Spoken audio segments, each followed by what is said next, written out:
আজ বানাবো আলুর পরোটা। তার জন্য ময়দাটাকে আগে মেখে নেব। দিয়েছি স্বাদের জন্য একটু চিনি, জোয়ান, নুন, ময়ামের জন্য দিয়েছি তেল। এবার সমস্ত কিছু ভালো করে মেখে নেব। নিয়ে জল ছিটিয়ে ছিটিয়ে ময়দাটাকে মেখে নেব। মাখা হয়ে গেছে, এবার আমি ঢাকা দিয়ে রাখবো। এবার আমি আলুর পুরটা রেডি করব। তার জন্য নিয়েছি গোলমরিচ আর জিরে ভেজে নিচ্ছি। দিয়েছি অল্প করে একটু শুকনো লঙ্কা। ভালো করে নেড়ে চেড়ে ভেজে নেব।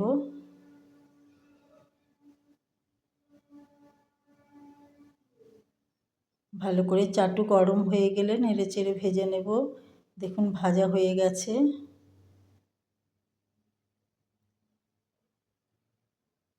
এবার চাটুতে রেখেই দেব অফ করে। এবার কড়ায় আমি দেব তেল, দেব পেঁয়াজ,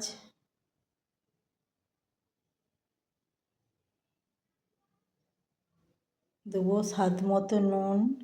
দিয়ে ভালো করে পেঁয়াজটাকে ভেজে নেব। ওর মধ্যে দিয়েছি আদা রসুন বাটা, দিয়েছি হলুদ গুঁড়ো, লঙ্কা গুঁড়ো। দিয়ে ভালো করে নেড়ে চেড়ে মশলাটাকে ভেজে নেব। দিয়েছি একটু বাটি ধোয়া জল। জল দিলে মশলাটা সেদ্ধও হয়ে যাবে, ভাজাও হয়ে যাবে। দিয়েছি ধনেপাতা। এবার আগে থেকে সেদ্ধ করে রাখা আলু আমি মেখে রেখেছিলাম,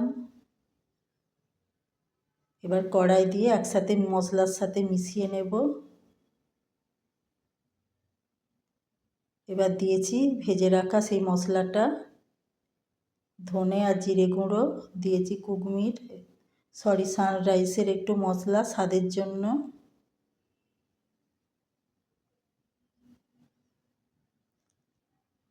আলুর পরোটা পুর রেডি।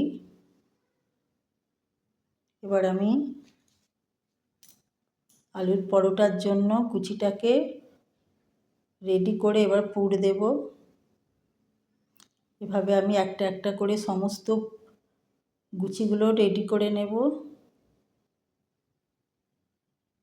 দিয়ে এবার এইভাবে রেডি করে নিয়ে এবার একটা একটা করে বেলে নেব।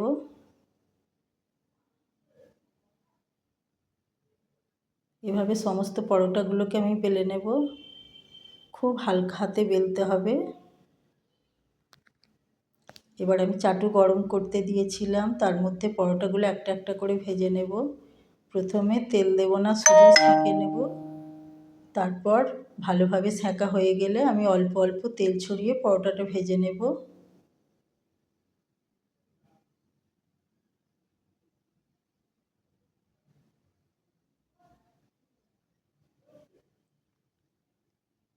খুন্তি দিয়ে চেপে চেপে ভেজে নিলে পরোটাটা ফুলেও যাবে।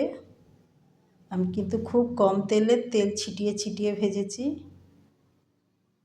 এভাবে সমস্ত পরোটাগুলো আমি একটা একটা করে ভেজে নেব। যে দেখুন ভাজা হয়ে গেছে, একটা ছিঁড়ে দেখাচ্ছি পুর দেখুন কতটা। এবার আলুর দম দিয়ে বা আলু চচ্চড়ি দিয়ে যে কোনো